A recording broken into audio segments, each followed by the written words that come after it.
ആർത്തവ സമയത്ത് സ്ത്രീകൾക്ക് ക്ഷേത്രങ്ങളിൽ പ്രവേശിക്കാൻ അനുവാദമില്ലാത്തതിന് കാരണമെന്താണ്?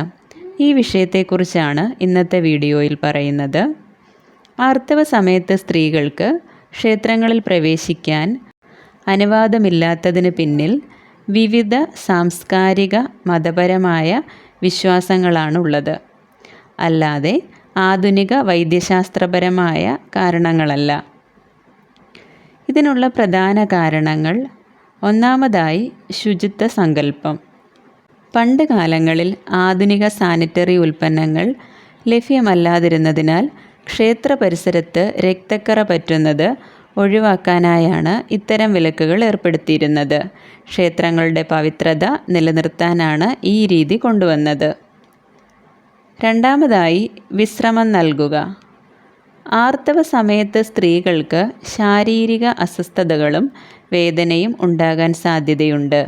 പണ്ടുകാലത്ത് ദീർഘദൂരം നടന്ന് ക്ഷേത്രങ്ങളിൽ പോകേണ്ടിയിരുന്നതിനാൽ സ്ത്രീകൾക്ക് വിശ്രമം നൽകുന്നതിനായുള്ള ഒരു സാമൂഹിക ക്രമീകരണമായും ഇത് കണക്കാക്കപ്പെടുന്നു.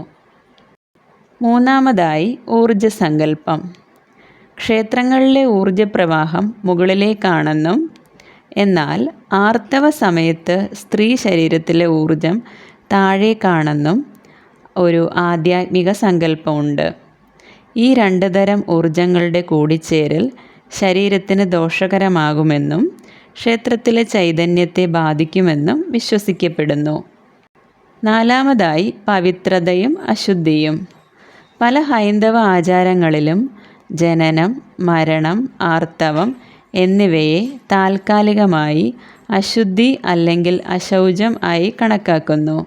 ഈ സമയങ്ങളിൽ ദൈവീക കാര്യങ്ങളിൽ നിന്ന് വിട്ടുനിൽക്കുന്നതാണ് ഉചിതമെന്നാണ് കരുതപ്പെടുന്നത്.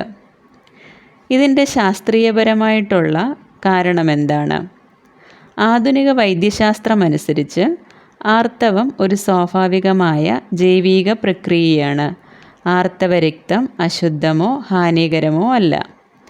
ചുരുക്കത്തിൽ ഈ വിലക്കുകൾ ശാസ്ത്രീയമായ ആരോഗ്യ പ്രശ്നങ്ങൾ കൊണ്ടല്ല, മറിച്ച് കാലാകാലങ്ങളായി പിന്തുടർന്നു വരുന്ന സാംസ്കാരികവും ആചാരപരവുമായ വിശ്വാസങ്ങളെ അടിസ്ഥാനമാക്കിയുള്ളതാണ്.